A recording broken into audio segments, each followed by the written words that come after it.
నమస్తే అండి, welcome to cinema reviews. ఇవాళ వీడియో వచ్చేసరికి అయితేనేమో ఓటీటీలో రిలీజ్ అయ్యే మూవీస్ వెబ్సైట్స్ సంబంధించిన అప్డేట్స్ అయితే తీసుకొచ్చిన చిన్న రిక్వెస్ట్ అండ్ సపోర్ట్ ఏంటంటే ఏం లేదు, ఛానల్ సబ్స్క్రైబ్ చేసుకోండి అండ్ కంటెంట్ నచ్చిందంటే ఇట్లా లైక్ అండ్ షేర్ కూడా చేయండి అనమాట.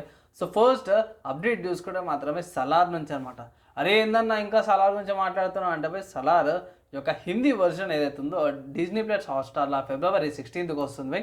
దానికి సంబంధించిన అప్డేట్ అయితే తీసుకొచ్చిన.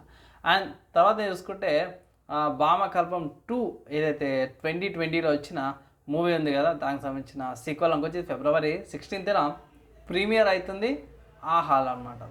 సో ఇది మంచిగా ఉంటుంది. అండ్ చాలా రోజుల తర్వాత మచ్చబెట్టాడు ద కేరళ స్టోరీ మూవీ ఏదైతే ఉందో మీకు Z5లో అవైలబుల్ ఉందన్నమాట. ఇది కూడా February 16th రోజునే మూవీ అయితే వస్తుంది ఓటీటీలకి. ఐ థింక్ ఎప్పుడో రావాల్సింది, చాలా డిలేస్ వల్ల కొన్ని కారణాల వల్ల రాలేకపోయింది, కానీ ఎప్పుడైతే వస్తుంది అనమాట. ఒకవేళ గట్రా మీరు చెక్ చేసుకోవాలంటే చెక్ చేసుకోవచ్చు. దాని తర్వాత నెక్స్ట్ చూసుకుంటే నాగార్జున గారిది నా సామిరంగా మూవీ ఏదైతే ఉందో మీకు February 17th రోజున డిజ్నీ ప్లస్ హాట్స్టార్లో మూవీ అవైలబుల్ ఉంది. ఒకవేళ గిట్లా మూవీ చూసుకోవాలంటే మీరు వెళ్ళి చెక్ చేసుకోవచ్చు అనమాట. సో మంచి మూవీయే, మీరు ఎంజాయ్ చేస్తారు.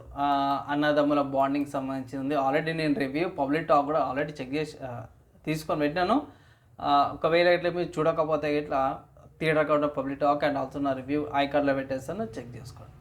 నెక్స్ట్ చూసుకుంటే నెట్ఫ్లిక్స్లో రిలీజ్ అయిన హౌస్ ఆఫ్ నింజాస్ అనే టీవీ సిరీస్ అవుతుందో మీకు February 15th రోజున వస్తుంది. సో అన్న ఫస్ట్ ఎందుకు చెప్పలేవన్న February 15th ఎల్లుండే కదా అంటే ఎస్ బై, కానీ ఫస్ట్ మూవీస్ చెప్తాను, తర్వాత వెబ్ సిరీస్ అన్నమాట. నాకు తెలిసిన కాడ వెబ్ సిరీస్ ఇది ఒకటే అనిపించింది. ఏమన్నా అప్డేట్ ఉంటాయి కదా, దీనికి సెకండ్ పార్ట్లో కానీ లేకపోతే షార్ట్లో కానీ వేరే కాడ అప్డేట్ అయితే ఇస్తాను. ప్రస్తుతం అయితే హౌస్ ఆఫ్ నింజా అనే వెబ్ సిరీస్ అయితే నెట్ఫ్లిక్స్లో February 15th వస్తుంది.